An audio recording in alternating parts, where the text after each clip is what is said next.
All right, guys, we did it. I mean, almost. Here's chapter 22.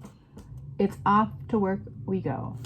And now, I know some of you, I think Owen asked this morning, where did we leave off? And we left off on chapter 22, 1, 0, 9, 8, 7, 6, chapter 16. So, if you don't feel like listening from the beginning, pick up at chapter 16 and then follow it all the way to this one, the end, the conclusion of The Witches. Here we go. For supper that evening, my grandmother had a plain omelet and 1 slice of bread. I had a piece of that brown Norwegian goat's milk cheese known as, I'm not going to say it, but I'll let you try it out. There we go. Which I had loved even when I was a boy. We ate in front of the fire, my grandmother in her armchair and me on the table with my cheese on a small plate. Grandmama, I said, now that we have done away with the Grand High Witch, will all the other witches in the world gradually disappear? I'm quite sure they won't, she answered. I stopped chewing and stared at her. But they must, I cried. Surely they must. I'm afraid not, she said. But if she's not there any longer, how are they going to get all the money they need?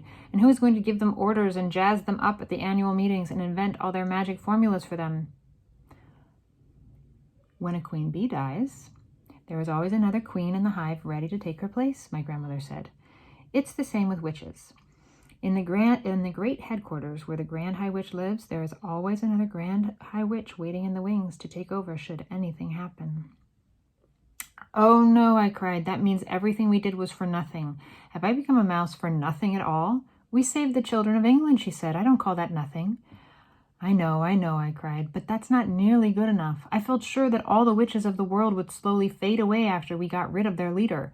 Now you tell me that everything is going to go on just the same as before. Not exactly as before, my grandmother said. For instance, there are no longer any witches in England. That's quite a triumph, isn't it? But what about the rest of the world, I cried. What about America and France and Holland and Germany? And what about Norway? You must not think I have been sitting back and doing nothing these last few days, she said. I have been giving a great deal of thought and time to that particular problem. I was looking up at her face when she said this, and all at once I noticed that a little secret smile was beginning to spread slowly around her eyes and the corners of her mouth. Why are you smiling, Grandmama? I asked. I have some rather interesting news for you, she said. What news? Shall I tell it to you right from the beginning?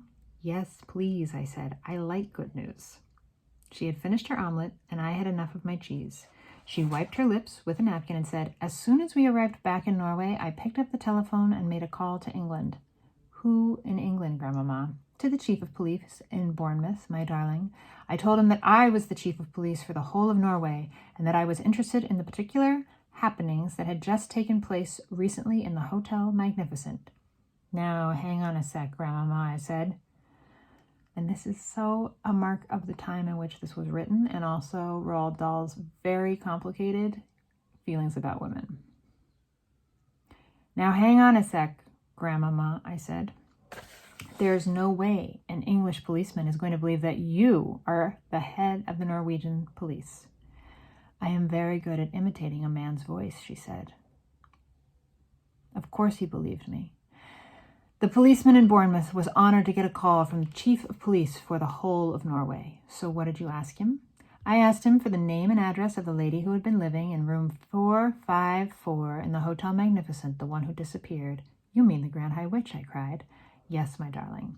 And did he give it to you? Naturally, he gave it to me. One policeman will always help another policeman, which is also something to think about. By golly, you've got a nerve, Grandmama. I wanted her address, my grandmother said. But did he know her address? He did indeed. They had found her passport in her room, and her address was in it.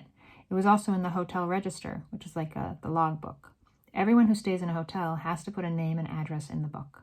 But surely the Grand High Witch wouldn't have put her real name and address in the hotel register, I said. Why ever not? My grandmother said. Nobody in the world had the faintest idea who she was except the other witches. Wherever she went, people simply knew her as a nice lady. You, my darling, and you alone, were the only non-witch ever to see her with her mask off. Even in her home district, in the village where she lived, people knew her as a kindly and very wealthy baroness who gave large sums of money to charity. I have checked up on that.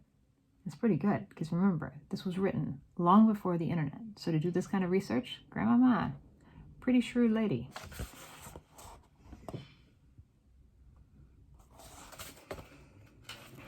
I was getting excited now. And that address you got, Grandmama, that must have been the secret headquarters of the Grand High Witch. It still is, my grandmother said. And that will be where the new Grand High Witch is certain to be living at this very moment with her retinue of special assistant witches. Important rulers are always surrounded by a large retinue of assistants. Where is her headquarters, Grandmama? I cried. Tell me quick where it is. It is a castle, my grandmother said, and the fascinating thing is that in that castle will be all the names and addresses of all the witches in the world. How else could a Grand High Witch run her business? How else could she summon the witches of the various countries to their annual meetings? Where is the castle, Grandmama? I cried impatiently. Which country? Tell me quick. Guess, she said.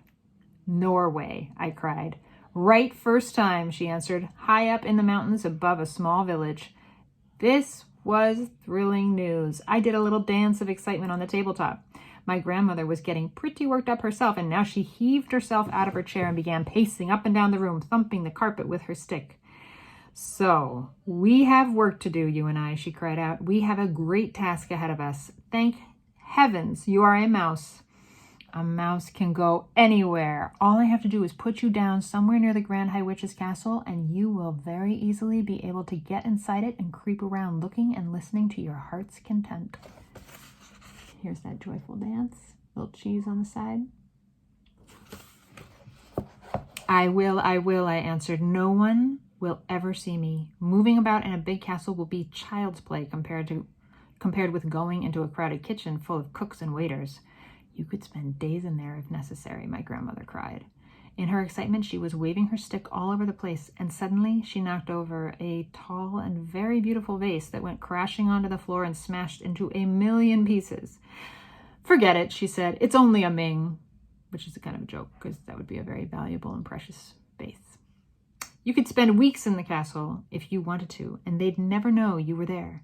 I myself would get a room in the village, and you could sneak out of the castle and have supper with me every night and tell me what was going on. I could, I cried out, and inside the castle I could go snooping around simply everywhere. But your main job, of course, my grandmother said, would be to destroy every witch in the place. That would really be the end of the whole organization. Me destroy them, I cried. How would I do that? Can't you guess? She said. Tell me. I said. Mouse maker, my grandmother shouted. Formula 86 delayed action mouse maker all over again. You will feed it to everyone in the castle by putting drops of it into their food. You do remember the recipe, don't you?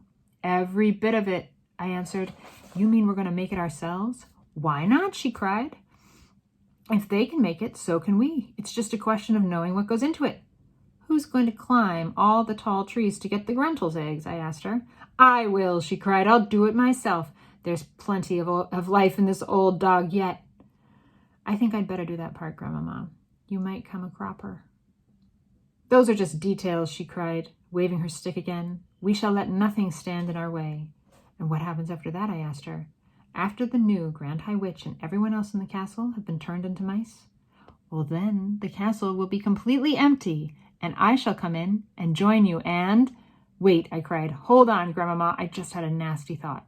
What nasty thought? She said. When the mouse maker turned me into a mouse, I didn't become just any old, ordinary mouse that you catch with mouse traps. I became a talking, thinking, intelligent mouse person who wouldn't go near a mouse trap. My grandmother knew what was coming next. Therefore, I went on, if we use the mouse maker to turn the new Grand High Witch and all the other witches into the castle into mice, the whole place will be swarming with very clever, very nasty, very dangerous talking, thinking mouse witches. They'll all be witches in mouse's clothing. And that, I added, could be very horrible indeed.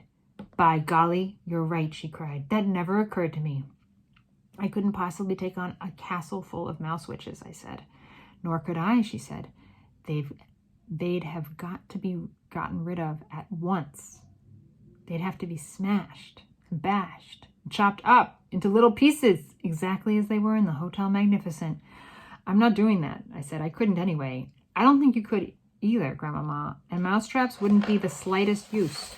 By the way, I added, the Grand High Witch who did me in was wrong about mousetraps, wasn't she? Yes, yes, my grandmother said impatiently, but I'm not concerned with that Grand High Witch. She's been chopped up long ago by the hotel chef. It's the new Grand High Witch we've got to deal with now, the one up in the castle and all her assistants. The Grand High Witch is bad enough when she's disguised as a lady, but just think of what she could do if she were a mouse. She could go anywhere. I've got it, I shouted, leaping a foot in the air. I've got the answer. Tell me, my grandmother snapped. The answer is cats, I shouted. Bring on the cats. My grandmother stared at me, and then a great grin spread over her face, and she shouted, it's brilliant, absolutely brilliant. Shove half a dozen cats into that castle. That's 6, right? Half of a dozen. Dozen is 12. And they'll kill every mouse in the place in 5 minutes. I don't care how clever those mice are. You're a magician, my grandmother shouted, starting to wave her stick about once again. Look out for the vases, Grandmama. To heck with the vases, she shouted. I'm so thrilled I don't care if I break the lot. Just one thing, I said. You've got to make absolutely sure I'm well out of the way myself before you put the cats in. That's a promise, she said. What will we do after the cats have killed all the mice? I asked her. I'll take all the cats back to the village, and then you and I will have the castle completely to ourselves. And then, I said, and then we shall go through the records and get the names and addresses of all the witches in the whole wide world. There she is, shattered vases all around. All the names and addresses of all the witches in the whole wide world. And after that, I said, quivering with excitement, after that, my darling, the greatest task of all will begin for you and me. We shall pack our bags and go traveling all over the world. In every country we visit, we shall seek out the houses where the witches are living. We shall find each house one by one, and having found it, you will creep inside and leave your little drops of deadly mouse maker in the bread, or the cornflakes, or the rice pudding, or whatever food you see lying about. It will be a triumph, my darling, a colossal, unbeatable triumph. We shall do it entirely by ourselves, just you and me. That will be our work for the rest of our lives. My grandmother picked me up off the table and kissed me on the nose. Oh, my goodness me, we are going to be busy these next few weeks and months and years, she cried. I think we are, I said, but what fun and excitement it's going to be. You can say that again, my grandmother cried, giving me another kiss. I can't wait to get started. And that's it. What? The whole book. So, of course, I wish that I was with you guys in the classroom and that we were reading this together, but this is pretty cool that we got to do it virtually. And now I can't wait to see what you vote on and what the votes say will be our next book. Will it be Charlotte's Web? Will it be Matilda? I have some other books that you might not have heard of before that might be interesting. So check it out. Do the survey. The survey is going to go up in about 5, 4, 3, 2, 1.